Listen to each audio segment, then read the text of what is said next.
आज का हमारा टॉपिक है मराठा पेशवा, यानी कि हम मराठा पेशवाओं के बारे में पढ़ेंगे। जैसे बालाजी विश्वनाथ, बाजीराव प्रथम, बालाजी बाजीराव।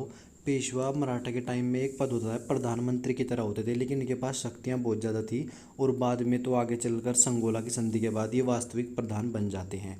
तो 17 से 8 तक, जो 1708 से 50 तक जो उनके राजा थे वो थे शाहू, और शाहू के टाइम में जो ये पेशवा थे वो थे बालाजी विश्वनाथ। ये पहले पेशवा थे। इनका टाइम पीरियड था 1713 से 1720 के बीच।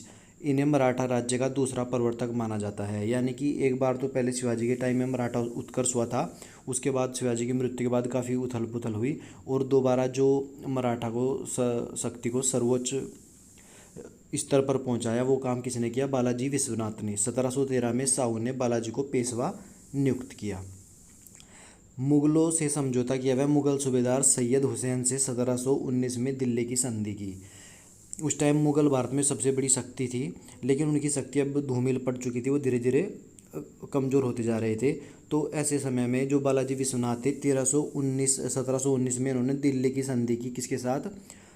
मुगलों के साथ। और ये संधि जो थी वो इनके पक्ष में बहुत ज़्यादा थी, इन्हें उस संधि से बहुत ज़्यादा लाभ हुए, इसलिए इसे मराठों का मैग्ना कार्टा कहा जाता है। मैग्ना कार्टा का मतलब होता है बहुत ज़्यादा इम्पोर्टेंट जो कोई संधि हो या कोई आर्टिकल वगैरह हो।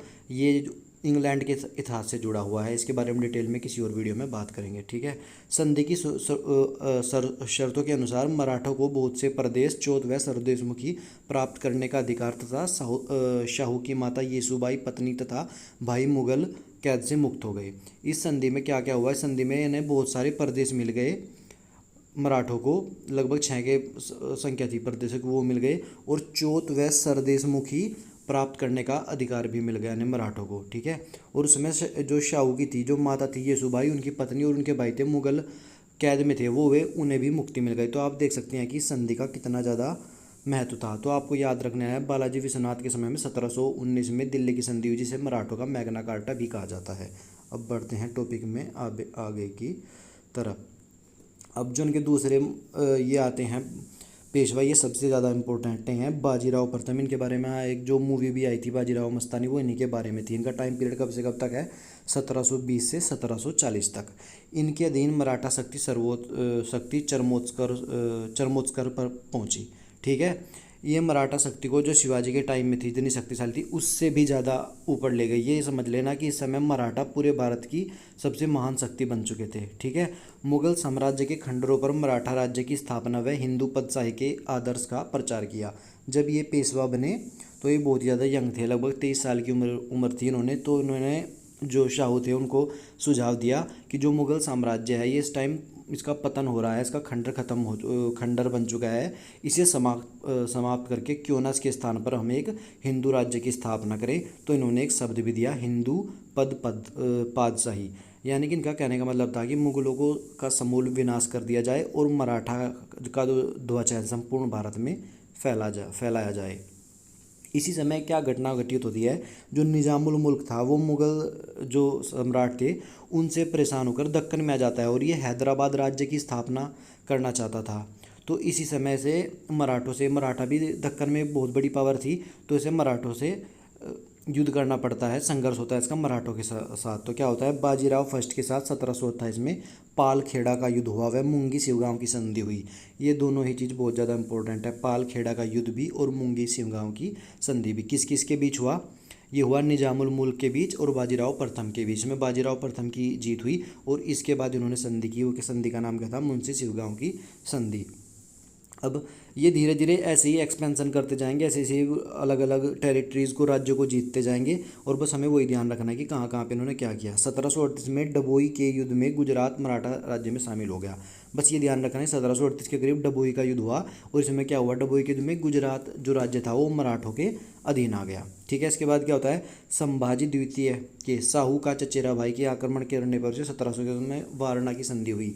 जब ये अपने युद्धों में बिजी थे तो जो संभाजी द्वितीय थे, ये शाहू का था जो चचेरा भाई था, ये परेशान करने लगे, उनकी टेरिटरीज पर आक्रमण करने लगे। तो उसके बाद भी उन्होंने उन्हें हराया और 1731 में उनके साथ की वारणा की संधि। ये भी इम्पोर्टेंट हो जाता है। वारणा की संधि किसने की? बाजीराव प्रथम ने की, संभाजी द्वितीय के साथ की, ठीक है। आगे बढ़ते हैं अपने टॉपिक पे। अब अब इनकी मृत्यु हो जाती है 1740 में, और इनके बाद जो सिंहासन संभालते हैं, जो पेशवा बनते हैं, वो होते हैं बालाजी बाजीराव। ठीक है, इनके समय में क्या क्या कुछ घटनाएं घटित हुई पहले समझ लीजिए। इनके समय में जयपुर के राजा जयसिंह के पुत्र ईश्वरी सिंह ने मराठों से परेशान होकर आत्महत्या कर ली। वह माधव सिंह ने गद्दी संभाली, पर मराठों के राजपूतों से संबंध खराब हो गए। इनके टाइम में क्या होता है, यहाँ पे देखना है, जो हम पढ़ रहे हैं ये जो उससे पहले की स्थिति है, जो 1761 में जो युद्ध होता है, पानीपत का तीसरा युद्ध अहमद शाह अब्दाली के बीच, तो उसके पहले की जो कहानी है ना वो चल रही है। जो पॉइंट का मतलब ये है कि जो बालाजी बाजीराव थे, इनके समय में जो राजपूत थे वो नाराज़ हो गए मराठों से। क्यों हो गए? क्योंकि इनकी लड़ाई चलती रहती। जयपुर के जो राजा जयसिंह थे, उसके बाद उनके दो पुत्र हुए, ईश्वरी सिंह और दूसरे का नाम क्या था, माधव सिंह। तो इनके आपस में लड़ाई चलती रहती थी। तो इसमें क्या किया, मराठों ने भी अपने बीच में टांग अड़ाई, और इसमें क्या हुआ, ईश्वरी सिंह परेशान हो गया, उसने आत्महत्या कर ली, और बाद में जो माधव सिंह था वो राजा बना। लेकिन जो राजपूतों का मन खट्टा हो गया मराठों के प्रति, और बाद में आगे चलकर जब अहमद शाह अब्दाली के साथ इनका युद्ध होगा तो ये राजपूत होंगे, ये निष्क्रिय रहेंगे, इनका कोई साथ नहीं देंगे। ठीक है, आगे पढ़ते हैं। 1760 में उदयगिरी के युद्ध में निजाम को हराया तथा बीजापुर, औरंगाबाद व अहमदनगर के दुर्ग प्राप्त किए। अपने पिताजी की तरह ये भी बहुत ही ज़्यादा यशस्वी पेशवा थे। इन्होंने 1760 में उदयगिरी के युद्ध में निजाम को हराया। तो ध्यान रखना, उदयगिरी का जो युद्ध हुआ 1760 में हुआ, और इसमें निजाम को हराया, और बीजापुर, औरंगाबाद, अहमदनगर के बहुत सारे इंपॉर्टेंट जो दुर्ग थे वो मराठों के कब्जे में आ गए। ठीक है, अब इनकी शक्ति इतना ज़्यादा बढ़ गई थी कि ये मुग़ल जो बादशाह थे वो भी इन्होंने अपने चंगुल में लेना और अपना कठपुतली बनाना स्टार्ट कर दिया था। तो उसमें क्या होता है, 1752 में मुग़ल बादशाह अहमद शाह के साथ संधि हुई। वह पूरे भारत में चौथ वसूल करने का अधिकार मिल गया। इस टाइम ये बहुत ज़्यादा कमज़ोर हो गया था, जो मुग़ल बादशाह था अहमद शाह। इसे अपने राज्य चलाने के लिए अपने जो महल के थे वो बर्तन तक बेचने पड़ रहे थे। तो ऐसे समय में इसने मराठों को पूरे भारत से चौथ वसूल करने का अधिकार दे दिया। ठीक है, 1754 में मराठों ने अहमद शाह को हटाकर आलमगीर द्वितीय को बादशाह बनाया। इसके बाद ये क्या करते हैं, अब देख लेना, इस पॉइंट से प्रूव हो जाता है कि इस समय मराठा पूरे भारत की सबसे महान शक्ति बन गई थी। और इसीलिए जब दोबारा अहमद शाह अब्दाली भारत में आक्रमण करने के लिए आता है तो उसका संघर्ष किसके साथ होता है, मुगलों के साथ नहीं, मराठों के साथ, क्योंकि उस समय जो सबसे सुप्रीम पावर भारत की थी वो मराठे थे। तो 1754 में उन्होंने क्या किया, अहमद शाह को हटा दिया और आलमगीर द्वितीय को बादशाह बनाया। ठीक है, अब एक पॉइंट ही लास्ट में और देख लेना, 1754 में ही जाटों के राजा भरतमल के किलों पर भी मल्हारराव होलकर ने आक्रमण किया। ये मल्हारराव होलकर जो थे वो मराठों के सरदार थे अलग अलग, जैसे होलकर थे, सिंधिया थे। तो उन्होंने क्या किया, जो भरतमल थे, जो जाटों के राजा थे, उनके जो किले थे उन पर भी अधिकार किया, उन पर आक्रमण किया। मुगलों की तरफ से कर रहे थे वैसे आक्रमण। तो इसमें क्या हुआ, जो जाट थे वो भी इनसे खफा हो गए, और बाद में जब अहमद शाह अब्दाली का युद्ध होगा, पानीपत का तृतीय युद्ध होगा, तो ना जाट इनका साथ देंगे और ना राजपूत इनका साथ देंगे, और इनकी हार होगी। उसे आगे देखेंगे हम अगली वीडियो में, पानीपत के तीसरे युद्ध में।